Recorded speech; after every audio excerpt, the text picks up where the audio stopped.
অব্যাহত রয়েছে ইসরায়েল হিজবুল্লাহর পাল্টাপাল্টি হামলা। গেল ২৪ ঘন্টায় দক্ষিণ লেবাননে কমপক্ষে ১৪৫ বার বিমান হামলা চালিয়েছে আইডিএফ।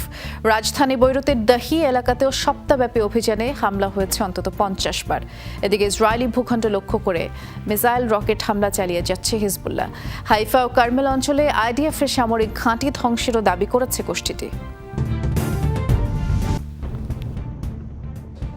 এলাকা খালি করার নির্দেশ দেওয়ার কিছু সময়ের মধ্যেই বৈরুতের দক্ষিণে দাহিয়া শহরে ভয়াবহ বিমান হামলা চালায় ইসরায়েল। গত ২৪ ঘন্টায় ১৪৫ বার হামলা হয়েছে লেবাননের দক্ষিণাঞ্চলে। এক সপ্তাহে শুধুমাত্র দাহিয়েতেই অন্তত ৫০ বার আগ্রাসন চালিয়েছে তেল আবিব। সম্প্রতি যুক্তরাষ্ট্র যুদ্ধবিরতির জন্য লিখিত প্রস্তাব দিলেও বাস্তবতা ভিন্ন। হিজবুল্লাহর ঘাঁটি ও অস্ত্রাগার রয়েছে এমন অজুহাতে লেবাননের টায়ার শহরসহ দক্ষিণাঞ্চলের অন্যান্য এলাকায়ও তাণ্ডব চালায় আইডিএফ। নাবাতিয়ের আরব সেলিম গ্রামে নিহত হয় একই পরিবারের ৭ সদস্য। টানা হামলায় নিজেদের ঘরবাড়ি ছেড়ে পালাচ্ছেন সাধারণ লেবানিজরা। নতুন করে হারিত্রিক এলাকায় বাসিন্দাদের দ্রুত সরে যাওয়ার নির্দেশ দিয়েছে তেল আবিব। কিছুই বের করে আনতে পারিনি। গতকাল ঘরে ছিলাম, আজ এখানে। আমার দাদার আমলের বাড়ি ছিল এটা।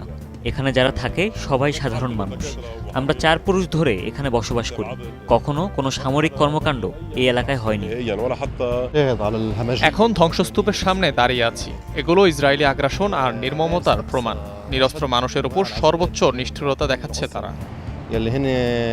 আইডিএফের সাথে বিভিন্ন ফ্রন্ট ছাড়াও আকাশপথেও তুমুল লড়াইয়ের দাবি করেছে হিজবুল্লাহ। ইসরায়েলের হাইফা শহরে হিজবুল্লাহর ছোড়ার রকেটে ধ্বংস হয়েছে একটি সিনাগগ। অন্তত ৫ ইসরায়েলি নাগরিক আহত হয়েছে বলে জানিয়েছে প্রশাসন। হাইফা ও কারমেল এলাকায় ইসরায়েলের সামরিক ঘাঁটি লক্ষ্য করেও হামলা চালানো হয়েছে বলে জানিয়েছে হিজবুল্লাহ।